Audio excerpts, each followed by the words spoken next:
This is The Download from Sounds Profitable, your daily source for the essential news in the business of podcasting, brought to you by Spreaker from iHeart.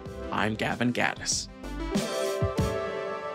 Here's what you need to know for today, Monday, November 18th. First up, Spotify's push for more video podcasts puts networks on defense.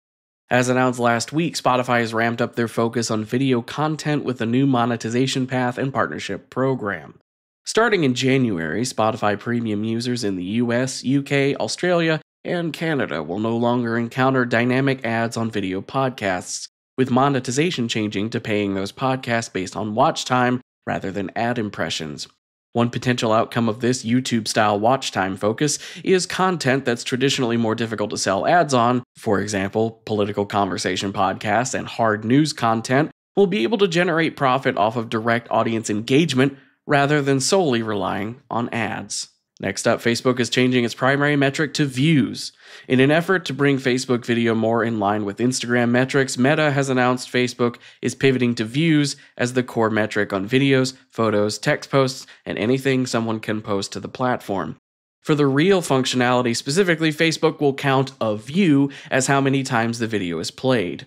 For everything else on Facebook, a view represents how many times that piece of content shows up on a user's screen, and if it appears multiple times, each instance will count as a new view. With this push towards views as a metric, and with the audio side of podcasting moving towards video content, a new question comes to the surface. In a world where video and social media posts are all using views as a metric, can they be compared equally? Next up, ask your doctor. This is from the Optimizing the News newsletter. After a 15-year gap, the Food and Drug Administration has updated its advertising guidelines for drug manufacturers.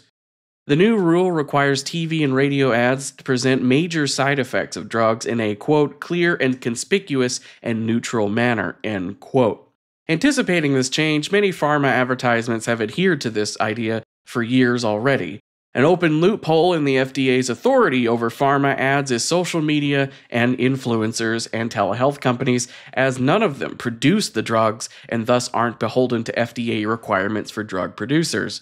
This might become a moot point in January, as incoming Department of Health and Human Services pick Robert F. Kennedy campaigned on banning direct customer advertising by drug companies. Finally, creatives urge marketers to resist swing towards conservative post-election ad messaging. Creative agency strategists predict that marketers could course correct to become more cautious and conservative with their messaging in light of the election results earlier this month. While likely not as literal as ads suddenly depicting nuclear families and white picket fences, Inocean USA CCO Jason Sperling anticipates marketers course-correcting for the election will sink into faith and family tropes, including return to nostalgic ad concepts like adopting pets, greeting returning veterans, and outward patriotism. Consumers react well to seeing themselves depicted in advertising, with 58% of U.S. consumers telling a March YouGov study that diversity and inclusion in advertising influenced where they shop. 69% said a diverse staff mattered for their shopping choices. In June, a Meta study found inclusive advertising drove a sales uplift of 16% compared to less progressive ad content. As for the rest of the news, Audio Boom exceeds forecasted profit expectations in a new trading update. Triton Digital has expanded its Demos Plus audience metric to feature the Netherlands.